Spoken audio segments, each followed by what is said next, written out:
G'day guys and welcome back to the Freo Faithful channel. You're about to watch the OPPO view with Josh from the Further North podcast. Bit of a co-op one, this one. This was filmed for the Further North podcast, but I'm using it for the preview for the OPPO view this week. I hope you guys enjoy it. Make sure if you guys are enjoying the Freo content to hit that subscribe button and join the community and leave a like on the video to support the channel. Here it is, the OPPO view with Josh. It is a joke amongst North Melbourne fans, though, that Alistair Clarkson is the mayor of WA because we actually have a pretty good record over there. You do. Which is, I mean, look, we don't win many games outside of WA as well, so that is also our problem. But let's talk about you and the Fremantle Dockers. What's your relationship like at the moment? Because they teased a bit last year, didn't start very well, but they're getting a little bit of form right now. How are you feeling about the Dockers currently? Yeah, I think before the bye, we played our 3 best weeks of footy we've played all year. We sit 7-5 at the moment, with some terrible losses in there. The St Kilda one stung particularly, but I think we're well positioned. I think we're really set up well for the rest of the year. I think the fate of our season is now in our hands. We've got North, Essendon, and St Kilda, our next 3, all at home. I'm happy with where we're at. As I sort of mentioned before, we've been terrible after the bye. I can't remember the last time we won after the bye. I think it might have been 2021. But yeah, we've been really bad for that. So happy we can play North after the bye. Not that we're looking past yous because, you guys have had some good wins at Optus over the years. So definitely not looking past yous at all. But I think we're in a pretty good spot to get the dub on Saturday.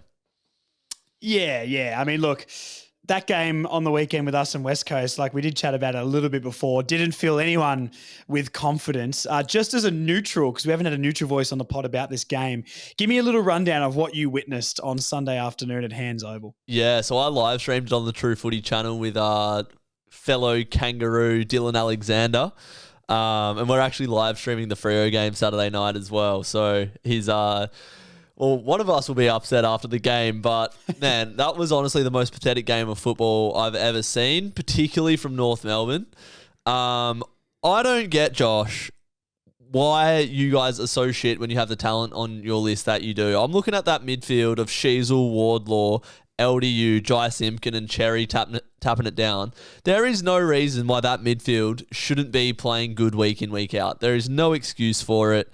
Coming up against a very young West Coast midfield with Hoff and Elijah Hewitt, who are good players, to be fair to them. But with the talent that you guys have now, that midfield performance was pathetic, to say the least. I don't think there's enough people that want to put their hand up and get the job done at North. And if you guys are no combin heading into the Dockers game, I think our forwards are going to be licking their lips because I know we're going to hunt and win the stoppage battle if you're midfielders show up like they did against West Coast. But I'm expecting the best North side to show up. I'm expecting Sheasel, Wardlaw, and LDU to put on a clinic. Jai Simpkin's done a number on us before as well. If those guys can play 4 quarters, it'll be a tough game.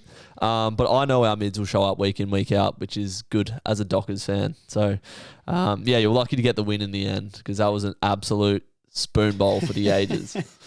You know, that is spot on. That's what we just talked about on the review pod of that game. Was if that's not the most classic spoon bowl you've ever seen in your life, I don't know what is. I mean, look, that win gets us out of spoon bowl contention now. At this stage, we won't be playing spoon bowl. It'll be Richmond and West Coast next time. But yes, you're totally spot on. Our midfield was so bad, and that is meant to be our best area. And when it's on, it looks great, and when it's not, they're the biggest bunch of passengers you've ever seen in your life. And I said on the pod before, that is probably the worst performance I've ever seen from our midfield in its current state. Yeah. LDU didn't show up at all. Sheasel turned up in the last quarter. Powell's pretty solid. Wardlaw barely touched the footy. It was actually the young guys that got us over the line with Foss and McKercher doing their stuff through the guts in the end. So, look, I do worry about the Dockers. I won't lie to you. I don't know many Dockers players. I work at a barbershop in Mitcham, and we were doing a game once, name as many current Fremantle players as you can, and we got to about, and I kept saying Nat Fyfe, and honestly, it's one of those, and I don't even know if he's in the team or not, but but they're good. Hey, look, they started a bit flat, but it does make me worry, you know, with some of the players that you do have. I've watched a little bit more of Freo in the last couple of weeks, and they do know how to turn it on. But it is a side I feel like can sometimes be inconsistent. But I agree with what you're saying, especially if Comben is out. Tracy might have a field day, and you've got some decent bigs in that area. But don't count out Toby Pink, mate. This guy just held Oscar Allen to 0 goals, and genuinely, he has been undroppable in the last 6 weeks. So we were all thinking Toby Pink is barely going to play a game again. He's probably been our best defender so far. So look.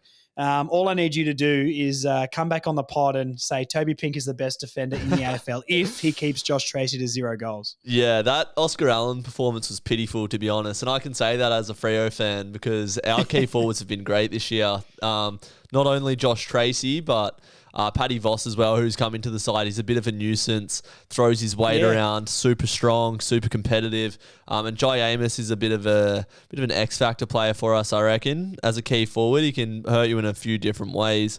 So yeah, one of our key forwards has to have a big game. I'm not sure what the forecast is, but then again, our smalls, I think, they're having a really good season. Our smalls, Murphy Reid out of the draft. Shea Bolton is one of the most dangerous players in the competition. Isaiah Dudley should be back for this game, and Sam Switkowski, another small forward for us, had one of his best games I've ever seen him play against Gold Coast in the last time out. So our forwards should be licking their lips. It's just going to be how much we can really get on top of that midfield battle, because if we can eliminate you guys in that aspect, I'm not sure you're going to have an answer for our forwards. You mentioned Colby McKercher there and Finn O'Sullivan. Definitely had a bit of poise against West Coast, and particularly McKercher I thought was important for you. But in your forward line, I think Paul Curtis has had a massive year this season. Been one of the better players in the comp, one of the most improved players in the league. And Nick Larkey, he's a certified goal kicker. Not sure if he does much else other than kick goals, but you guys do have weapons in this team if they can put it all together. So yeah, again, not looking past you, but what do you think those young stars can bring out against the Dockers? Yeah, well, you're right. They did step up a lot, and I do think our forward line mix is pretty dangerous. But if the midfield keeps delivering like it did on the weekend, it just won't get anything. Paul Curtis and Zerha, I think, are really good one-on-one. If we can isolate them and bomb the ball in, I'm pretty happy with it. But Larkey kicked 0 goals against the Eagles, and he's been a bit down on form. And look, we've still won a few games without him, or at least been in games without him being at his absolute best. If he gets off the chain, we know what he can do. But I don't know. You're right. If every area of the ground clicks for us, I think we can be really dangerous. And I hope that's just a maturity thing, or I also hope we're still learning our system and still trying to learn how to play football. But the times we've put it together, we look really good. We just can guarantee that it won't be for 4 quarters. So, yeah, we'll see. I mean, PC and Zerha are a bit of a matchup nightmare for teams, because if you put someone bigger on them, I think they can beat you at ground level. And if you put someone smaller, I think physically they can both do a job. But outside of that, every single time I do these previews, we always come back to the midfield battle, and it's totally right. If our midfield even played at 50% of what I know they can, I think we win that game pretty comfortably. Just decided that they didn't even catch the flight over to Perth, apparently. So, yeah, look, I don't think we're no chance in this game, but I'm definitely not very confident, especially after watching what I did on the weekend. But to throw a question back at you, what is something you think the Dockers do really, really well? What have you been nailing this year, or what has made you be a lot more consistent over the last 3 or 4 weeks? Well, the last 3 weeks particularly, you're speaking of that sort of inconsistent quarter-to-quarter effort. That's something that we've really brought in the last month of footy. So 4-quarter effort against GWS, Port Adelaide, and the Suns. The Suns did get on top for a period of that game, but it's just our effort and our ability to hunt. That's what our game is really built off, and that's what I mainly didn't see in that Spoon Bowl game against West Coast from your mob. So, yeah, just our hunt and our ability to win the ball, not get our first hands to it necessarily. Last year, we were a really good clearance team. This year, we've probably taken a hit a little bit. But after that first possession post-clearance, Bolton, Brayshaw, Sarong, and Jackson are just hunting, turning the ball over and getting the ball going our way with Wagner and Jordan Clark coming off half-back.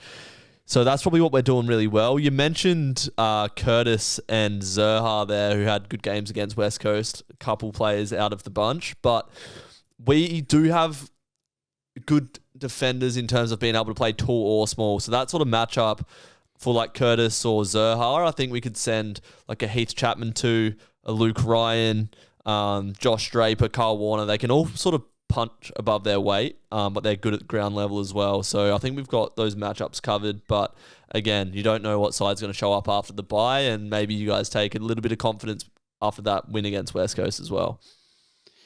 Well, look, I'm hoping, mate. I'm grabbing onto any straw I possibly can at this sort of point. But yeah, look, it is a funny one because even though I think everything you said is correct, and I think we're obviously going to be heavy underdogs in this game, we do kind of play well at Optus, and I don't know why, because at the end of the day, it's an over with some sticks at the end. So I really don't understand why we would turn up at a game like that. But if we were to hurt you, what area do you think we could get on top? Or does Freo have a vulnerability that you think we might be able to take advantage of? I don't think we have a vulnerability. If we show up, like, we'll win, I think. I don't think there's an area of our game that really needs massive improvement. I think we tackle well enough to be good off the turnover. I think we've got good enough personnel in the midfield to win the stoppage battle. And yeah, I think our forwards are pretty potent. So I don't think there's a weakness. The only thing that's going to let us down is if we don't show up, in my view. So it's a bit of a shit answer. Your best chance of winning is big Tristan Cherry having a day out against Darcy and Jackson. He'll have 2 rucks to go up against for the day. Just hitting it down to Wardlaw, running through the middle. And maybe Sheasel plays a masterclass in the front half for years. But no, I don't think there's so many areas of weakness where you can get us, to be honest. But we'll see how the tactical battle unfolds in the coach's box, because obviously Clarkson has what it takes to be a top-level coach. I know North fans are sort of criticising him at the moment. Not sure you guys have much of an identity under Clarkson, but we know there's a good coach there that can really do some things tactically. So maybe the upper hand is in the coach's box.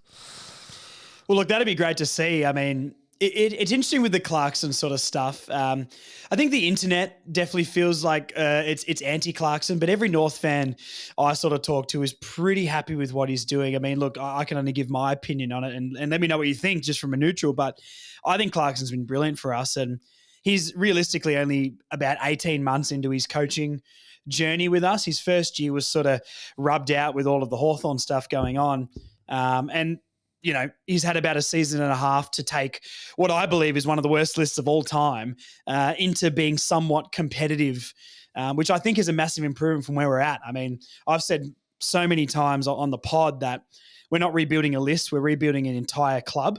Yeah. And if you don't build it off the field, it doesn't click on the field. And the amount of change we've had under Clarko, the amount of young guns we've drafted under his guidance, I think he's set us up, and he still needs at least another couple of years to be able to get us to anything near moving up the ladder. I still think we're 3 to 5 years away from making finals, which makes some North fans absolutely shudder. But that's just realistic to me. Like, we're starting from practically the lowest point you could be in AFL, and we're slowly building it up. And I've seen big improvement this year. The West Coast game was absolutely horrendous, but I'm trying not to let that cloud my judgment of what's going on. I mean, at this point last year, we were 0-11, you know, and we've won 3.5 games, nearly knocked off the Lions in the draw.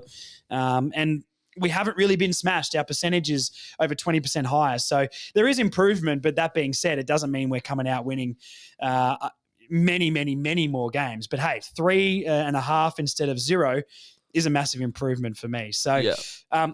Is there a player in particular on North that worries you, or who do you think could get off the chain? Because, I don't know, we were talking about the midfield battle before, and we dominated clearance and dominated hitouts, but when the midfielders got the ball, they did absolutely nothing with it. Is that an area that you're looking at, or an individual you're looking at, or is there a different person on the ground that you think is a bit of a matchup nightmare for the Dockers? Yeah, I think Colby McKercher's the player at the moment for you guys that seems to be able to break the game open. So we definitely need to do a number on him. And just, yeah, we need to wear Cherry down. We need to get on top of that ruck contest battle, which I think we can. Those would probably be the 2 main areas. But no, it's interesting what you say, like Clarkson rebuilding a club, not just a list. That's very true.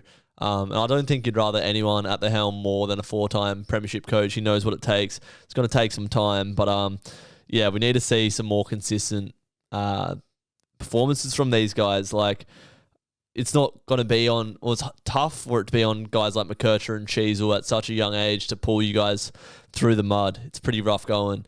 But yeah, I think back to your question, I think McKercher, if Cheezel can get going, I don't think his form's been that great this year, but McKercher and Cherry probably the ones that are going to get it done for you guys, I would say. Yeah. Yeah, no, that's fair. I mean, look, I think the floor has risen at North a lot. A lot of the guys last year that could be considered passengers or not pulling their weight, I think the floor has been risen, but we're not getting the Larkies, the LDUs and the Sheezels. They're still playing well.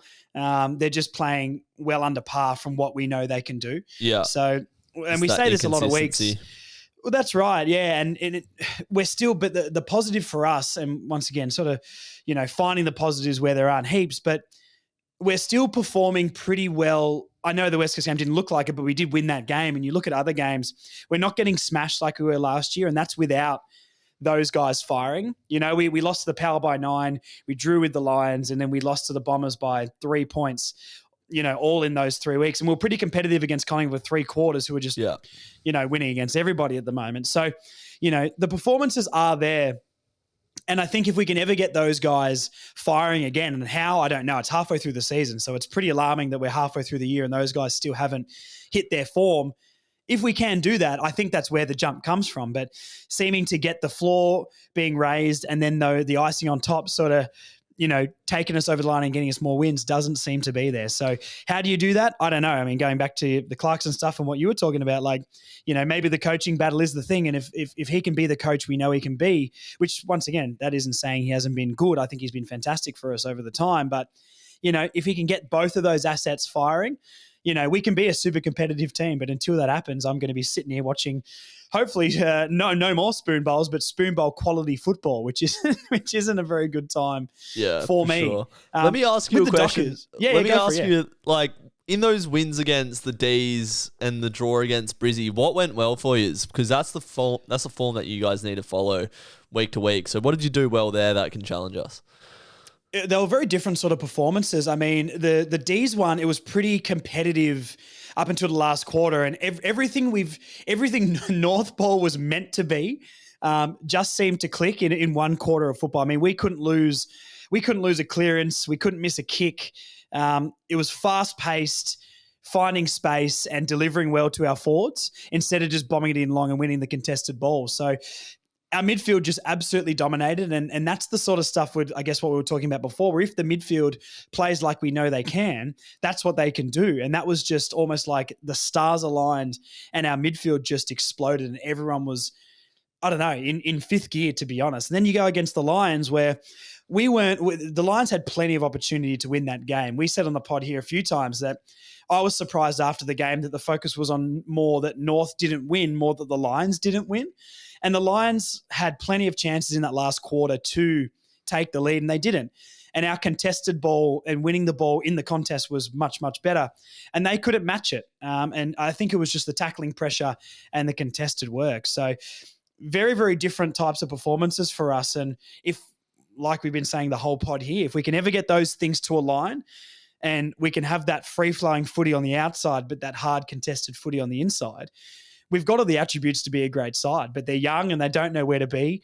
And we're just not clicking fully at the moment. So look, maybe those stars align again against the Dockers. Hopefully that happens. But I don't know, mate. They were very, very different types of performances, to be honest. And what you said before is actually really true, where there's not really an identity under North at the moment with Clarkson. And I think he's building that. I think this year we've been a much better defensive team. And, the offense has been hit or miss, but we're still yet to find that identity. And I can't see what it is, but I hope he's brewing something. So how do you see this game unfolding then? Give us a prediction. How do you see Saturday night playing out? Oh, I mean, look, I want to be the optimist, but I don't know if I feel like I can say we're going to get the chocolates after watching what I did on Sunday, to be honest with you. If we are going to win this game, it will be us getting the ball out of the contest and getting it forward and letting your Zerhas, your Larkies and your Curtises going to work. That being said, I do think the Dockers have the arsenal and have pretty good matchups on our players. I am a bit worried with Comben going down. So I think Freo probably get the win here, but I think we earn a bit of respect back after that awful spoon bowl we played. So I'll say the Dockers do win it, but I'll say it's within 2 or 3 goals for me. Okay, fair play. I want to see the best North side show up. I want to see a good game of footy. I feel like we're sort of going to edge it by 2-3 goals in most quarters. I want to say the Dockers get up by about 32, 33 points. Harsh. And yeah, I think Paddy Voss could have a bit of a day out, kick 3 or 4. So look out for Vossi and Shea Bolton. Don't know who you're going to send to him or Luke Jackson, to be honest. It's going to be a big day for a lot of players to really show who they are for North, and hopefully the Dockers can thwart them. But really looking forward to it. As I said, I'll be watching it on True Footy with your mate Dylan, so can't wait for that. Yeah, unreal. Look, that was going to be another question for you. Which individual do you think could star? But if you pick in Voss, I agree. I think he's definitely a name that I haven't heard of very much at all. But the couple of games I've seen play, he's a threat, and he's a big boy. And you do have a lot of tall timber up there, so it'll be interesting how many ins and outs we sort of have as well with Common going down. We've got a lot of key position plays in the twos.